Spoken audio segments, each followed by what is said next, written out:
It's only been a few months since I bought this beautiful 2021 Tesla Model S Plaid, and this happened. This is soul crushing. I'd rather get punched in the face and end up in the hospital than have to see this. Okay, maybe not quite that bad. I'm exaggerating. I think I'd rather have broken my leg instead. And you know what makes it worse? This. Can you believe that? It's bad enough that my Tesla is damaged. My Porsche Macan is messed up now also. I must have pissed off the car gods because this is unbelievable. I crashed my Porsche Macan into my Tesla, and now I have two very expensive repair bills staring straight at me in my face. The damage on the Tesla is definitely worse than what you see on the Macan.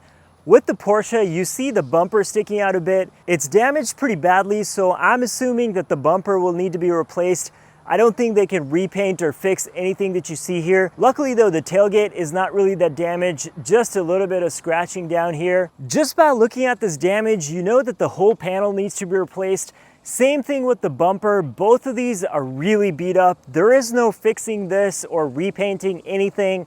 Both parts need to be replaced, and I think it's going to be a hefty repair bill. Because the Tesla is fairly new, replacing parts is not that big of a deal because it's still holding a lot of its value. You know, the bad thing about the Porsche is that it's so heavily depreciated. A new Porsche Macan is like $70,000, $80,000. Mine is barely worth $25,000, if even that. But just to replace the bumper, it's going to be $3,000, $4,000, $5,000. Which is a shame because trying to replace parts on a massively depreciated car just doesn't make any sense, but I have to do it. Forget the fact that I'm throwing hard-earned dollar bills straight into the trash.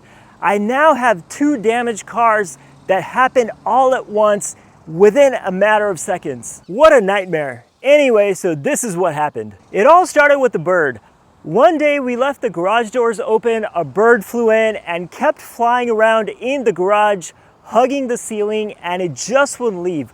We tried everything to get it out of the garage. Used brooms, shirts, boxes, gently speaking to the bird. Nothing worked. And then finally we gave up. We removed the cars from the garage and figured that if we just gave the bird some time, it would leave by itself. And after a few hours, we came back out and luckily the bird was gone. So then my wife and I hopped into the cars and brought them back into the garage. And while we were doing that, we backed into each other. Neither of us know what exactly happened. We must have been in La La Land or something. Not paying attention. I don't even know if the sensors went off. To be honest, I don't have a clue how both of us ran into each other like that. Actually, I do know what happened. Both of us caught COVID recently and we're just now recovering. Must be brain fog or something, just daydreaming, staring out into space, God knows what. Whatever the reason was, I'm blaming COVID. It wreaked havoc on us with the pandemic for so many years, and now COVID is making people crash their cars into each other. COVID is the gift that keeps on giving. And of course, I'm also blaming the bird. If it wasn't for the bird, then none of this would have ever happened. Where is that bird? It's gotta be put into bird jail. They always say that accidents happen near your house. You know where they're even more likely to happen? 2 feet in front of your house. Let this be a lesson. Whenever you're staring right at your house, that's when you should be paying the most amount of attention. The immediate aftermath of this accident is utter hopelessness and despair. The fact that it happened right in front of your own house, it did not need to happen. It's such a stupid thing to do. I've been in fender benders before out on the road where other people are involved, and in that kind of a case, you just accept it because accidents happen. You're not always in control of these situations. But when you do it to yourself in front of your own house involving both of your cars, that's just at a different level. It's really hard to come to terms with this when it's completely your fault and could have been totally avoided. I wish I could rewind the clock. I've never been in a situation like this before, and I can tell you that this is incredibly frustrating. This is the absolute worst. Obviously, there was no physical injury because we were moving at a snail's pace, and that makes me even more surprised at how much damage both of the cars have. This is not something that you can buff or paint over.